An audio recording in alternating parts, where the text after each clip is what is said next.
म हिजो बाटोमा हिँड्दै गर्दा एकजना मान्छेले क्वेसन गर्यो, काङ्ग्रेस एमाले र पुरानो दलले नेपाल गणतन्त्र पार्टीले त पैसा बाँडेर भोट किन्छ अरे नि भनेर भनेको थियो। त्यसलाई मैले मुखभरि जवाब दिएँ, नेपाल कम्युनिस्ट पार्टी हिजोको माओवादी एजेन्डाको आधारमा लड्ने हो, भिजनको आधारमा हेर्ने हो, जात जाति वर्ग क्षेत्र उत्पीडित वर्गको लागि चाहिँ लडेको पार्टी हो। काङ्ग्रेस एमाले जस्तो भ्रष्टाचार गरेको पार्टी भए पो हामीले पैसा बाँड्नु पर्दैन। काङ्ग्रेस एमाले भनेको त तपाईँको चाहिँ के अरे यो पैसाले चाहिँ भोट किन्ने हो, पैसाले भोट किन्ने हो अनि जित्ने हो, फेरि उही भ्रष्टाचारी जोगाउने हो। भ्रष्टाचारलाई कारबाही गर्न त नेपाल कम्युनिस्ट पार्टीको बहुमत चाहिँ अनिवार्य त छ।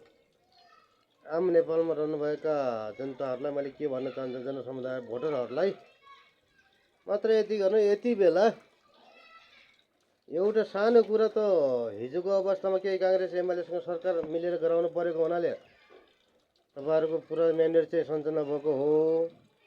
अहिले आएर नेपाल कम्युनिस्ट पार्टीलाई बहुमतले जिताउनु हुन हार्दिक अनुरोध गर्दछु, किनकि तपाईँहरूको एजेन्डाको मुद्दा संविधानमा लेखिएको छ। संविधान लागू गर्ने भने नेपाल कम्युनिस्ट पार्टी मात्रै हो।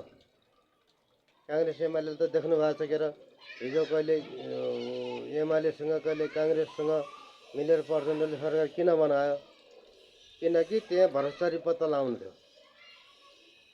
क्लियरमा भ्रष्टाचारी पत्ता सकिसकेपछि त्यहाँ के कुरा आयो भने राष्ट्रिय स्वतन्त्र पार्टीलाई हातमा लिएर अब कारबाही गर्ने टाइममा हाम्रो सरकार ढल्यो, अथवा नेपाल कम्युनिस्ट पार्टीको हिजोको माओवादी र अहिलेको नेपाल कम्युनिस्ट पार्टीको सरकार ढल्यो।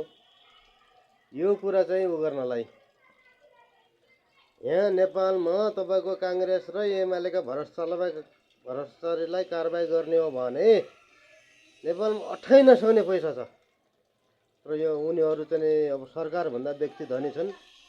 यी व्यक्तिलाई कारबाही गर्नको निम्ति, यी भ्रष्टाचारलाई कारबाही गर्नको निम्ति नेपाल कम्युनिस्ट पार्टीलाई आम जनताले जिताउन अनिवार्य र आवश्यक छ। यो कुरा हजुरले हेक्का राख्नुहोस् र सत्य पनि मान्नुहोस्।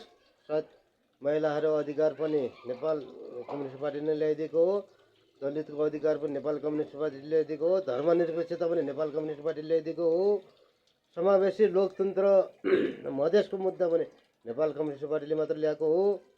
यति कुरा बुझ्नुहोस् कि नेपाल कम्युनिस्ट पार्टीको बहुमत आएन भने उही भ्रष्टाचारलाई बचाउने खेल हुन्छ।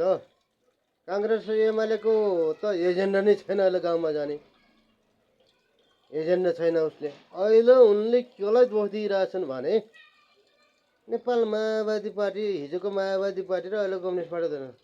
माओवादी आतङ्ककारी आतङ्ककारी त तपाईँको चाहिँ ऊ होइन त, नेपाल कम्युनिस्ट पार्टी होइन अथवा प्रचण्ड होइन। किनकि अन्य काङ्ग्रेस एमाले हिजो थिचोमिचो गरेको ठाउँमा तपाईँहरू अन्यायको विरुद्धमा लड्नुपर्छ, न्यायको लागि सङ्गठित हुनुपर्छ भन्ने कुरा गराउँदै जाँदा पुलिस प्रशासन परिचालित गरेर चेलीबेटी बलात्कार, महिलाहरूलाई बलात्कार र जहाँ पाए त्यहाँ गोली हानेर मार्न लगाउने, माओवादी बढाउने त्यति बेलाका तत्कालीन शाही नेपालीसँग आत्मसमर्पण गरेका, राजासँग आत्मसमर्पण गरेका काङ्ग्रेस एमाले नै हुन्। र यिनीहरूलाई तह लगाउन, यिनीहरूले गरेको भ्रष्टाचारी र भ्रष्टाचारको पैसा नेपालमा खत्याउनलाई नेपाल कम्युनिस्ट पार्टीको बहुमत अनिवार्यता छ, एकलौटी सरकार अनिवार्यता छ। यो कुरा हजुरहरूले बुझेर, आम जनताले बुझेर अहिलेको अवस्थामा फागुन 21 गतिको चुनावमा नेपाल कम्युनिस्ट पार्टीको नयाँ चुनाव चिन्ह हिजो हँसी हतौडामा राखेका हाम्रा आम जनसमुदायहरूले तारा चिन्हमा भोट हालेर बहुमत दिलाइदिन हुन हार्दिक अनुरोध गर्दछु।